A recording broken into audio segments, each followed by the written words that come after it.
Salutations, folks. Here's a quick update on my scooter, the Torsor scooter. If you can, let me turn it this way. There is 1715 miles on the odometer so far. That is equivalent to like driving from California all the way to Michigan. So it's not an insignificant amount of distance that I've gone already on this particular scooter. Unfortunately, I have a very frustrating flat tire in the back, and that's why I want to make a video today on how to replace this tire. I know I've made another video in the past on how to replace the tire and the tube for the other scooter, the Makey. But this is a different kind of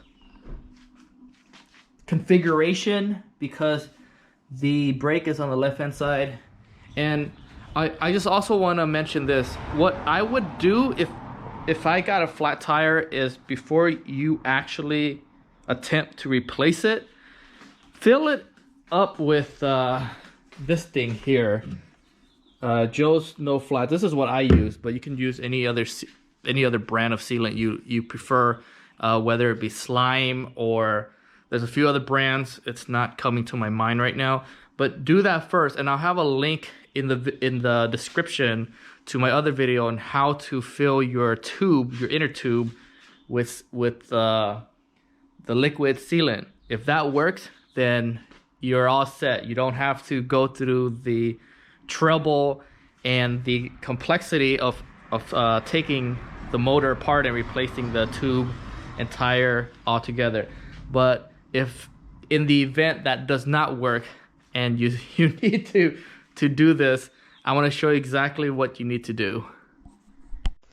To get this process started off, lift your scooter up to a comfortable working height, whether on a lift table or a high chair, and if you have available to you, strap it down so it doesn't move all over the place. The next step is to remove any zip ties securing the motor cable to the scooter itself. There should be one wrapped around that bolt there and another underneath the suspension.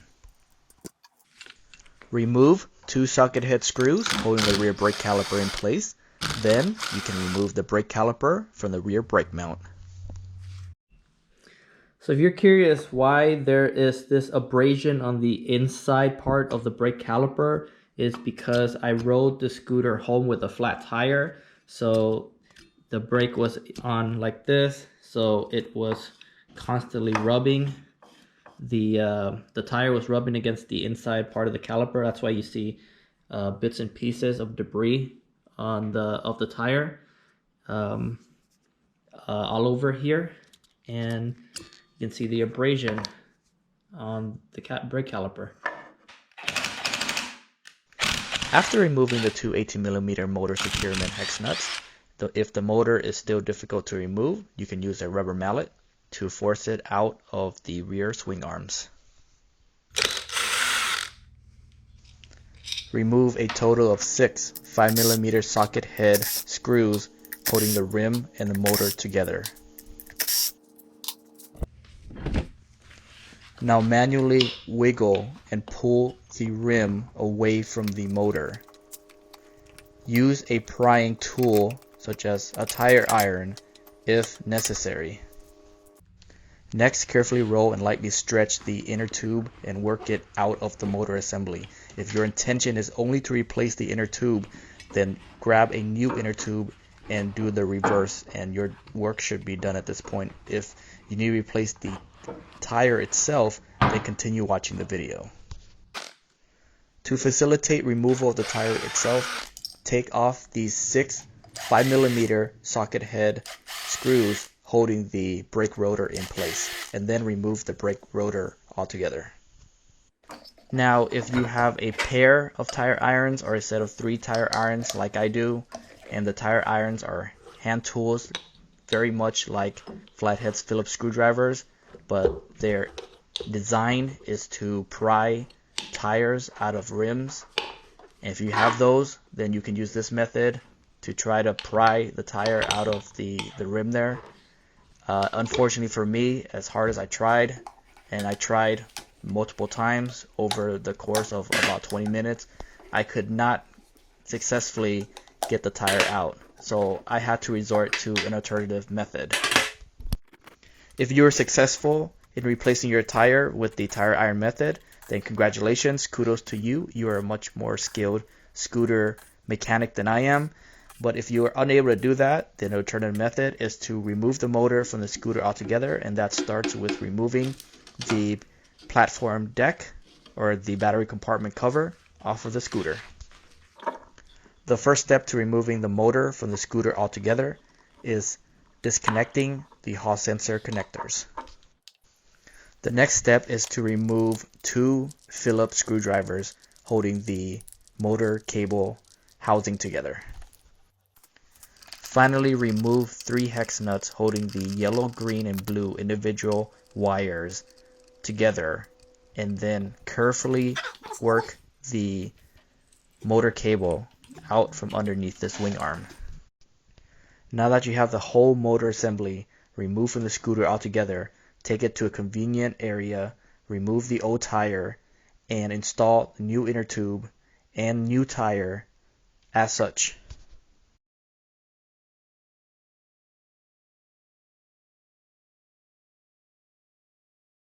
Don't forget to reinstall the brake rotor with 6 5mm socket head screws coated with blue Loctite.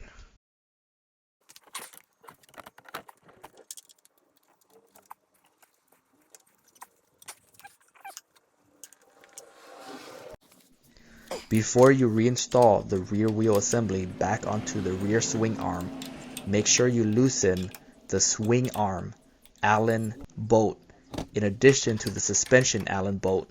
Otherwise, it will be very tight fit and very difficult to get the rear wheel back into the swing arm.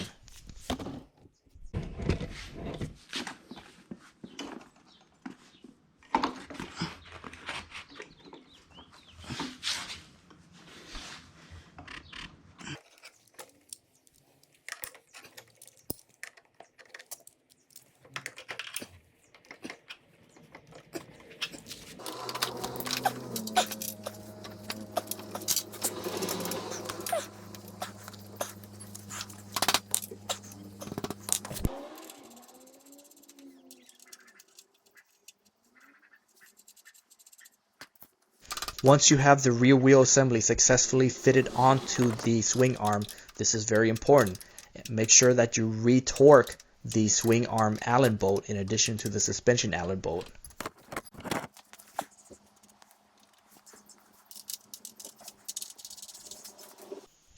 I would highly recommend you use a manual socket wrench to do the final torque of these hex nuts instead of a powered impact wrench, because that may strip the threads.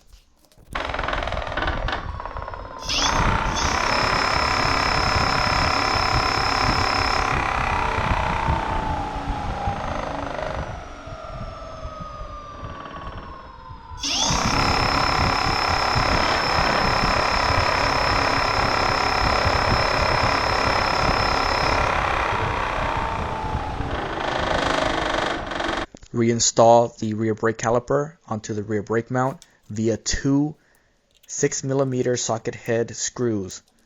Observe that there are 2 washers separating the brake caliper from the brake mount.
Here's the final result of the tire replacement. Notice that it is the on-road tread tire variety as opposed to the off-road knobby tread over there.